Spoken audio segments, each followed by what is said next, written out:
Welcome to my channel, Trial Breakdown TV. So, Mr. Bushnell, you were previously in court, entered pleas of guilty to the third-degree felony offense of evading arrest or detention with the use of a vehicle, and the second-degree felony offense of engaging in organized criminal activity. Those were for agreements of a 10-year probation deferred in each of those cases. I have received the pre-sentence report. Has everyone had an opportunity to review that report? Yes, Your Honor. Are there any additions or corrections to the report? Just that it may indicate that he doesn't take full responsibility, but after speaking with him, he does take full responsibility for his actions and involvement in both cases.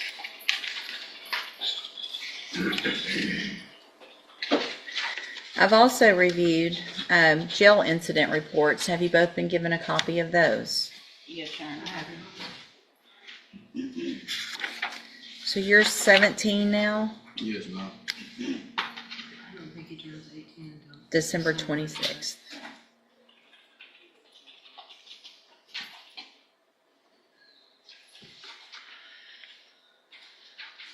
And Judge, if we need to go back and renegotiate an offer, obviously he's not even out of custody yet, and this is how he's acting. Well, and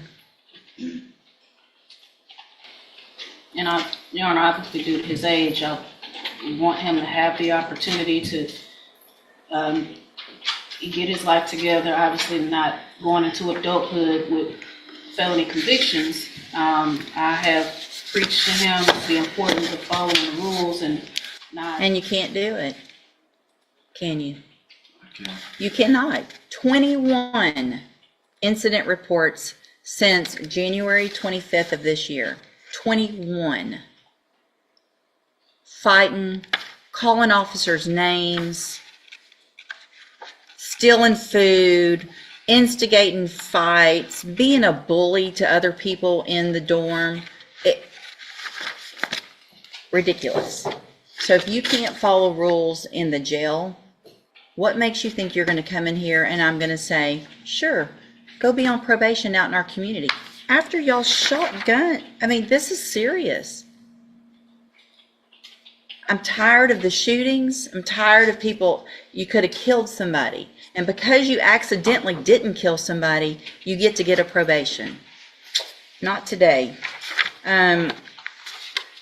If I could send you to ISF, I would consider it. I can't. At this point, I'm going to reject the plea agreements. We will set the cases for a review in about 30 days. Let's see where we are, go over his options, y'all talk. If I can always do, upfront time, but we've got to get to a certain point where that would make sense. And so at this time, I'm just going to reset the cases.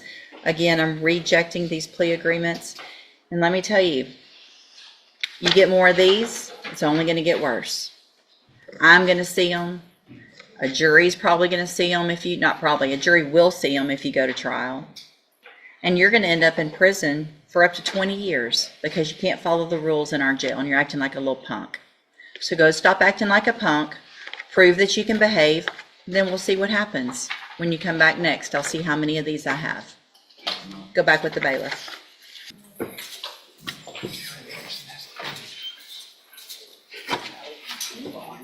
All right, you're Christopher Bushnell? Yes, ma'am. And so Mr. Bushnell has two cases, an evading arrest or detention with a motor vehicle and engaging in organized criminal activity, and cause numbers 25-0112 and 0113. There was previously an agreement motion, and a plea agreement for 10-year deferred probation. We were here because of the issues in the jail. I rejected that because if I were going to go along with that, I was going to order the ISF. And so we're back here. And then, so let me ask you, I should tell you what's bad is when I remember stuff, Mr. Bushnell. Your birthday's in October, right? No, December.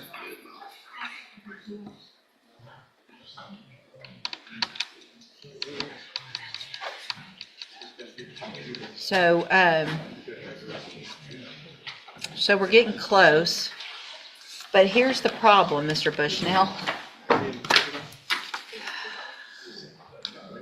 So you were here May 6th, right? And I didn't accept these plea agreements, and I got pretty upset with you because of what had been going on in jail, right? And what did I tell you? You come back with no write-ups? You know how many write-ups you've gotten since May 6th? I don't know. You want to take a guess? I'm not. Too many to count. Too many to count. May 6th, you got, since then, 1, 2, 3, 4,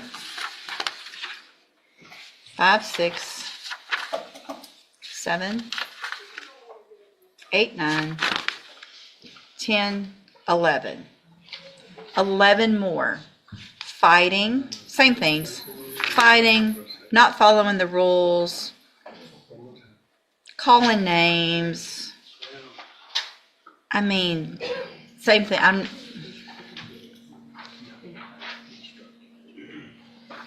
You don't like following rules, do you? I do. You do? Yes, ma'am. What part of calling a correctional officer the names that you've been calling is appropriate? It's not. It's not. So why would you keep doing it after I told you? I told you, go just be good for a month. 1 month, be good, follow the rules. And it's one thing if you've got another inmate running up on you fighting and that was your excuse. But it's not. I'm not accepting any plea agreements. If the jury wants to see all this and give you probation after that, that's going to be up to them. I'm not doing it.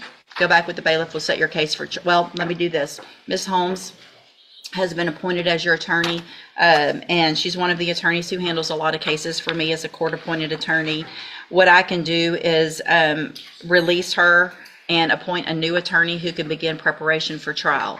Do you want me to do that? Or do you want to keep Ms. Holmes? All right, Ms. Holmes, get ready for trial.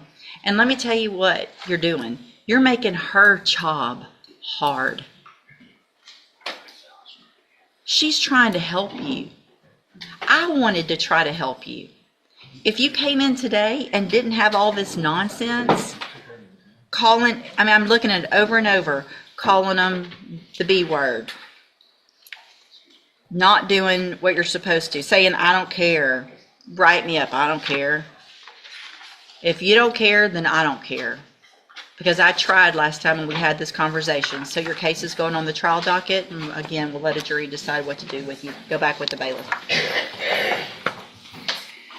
In the end, what should have been a clear second chance quickly turned into a serious courtroom setback for Christopher Bushnell. The judge had given him one simple opportunity, to follow the rules for just 1 month, but instead he returned with 11 additional write-ups involving fighting, disrespect toward correctional officers, and repeated rule violations. As a result, the plea agreement for deferred probation was completely rejected, and the case was officially moved to the trial docket.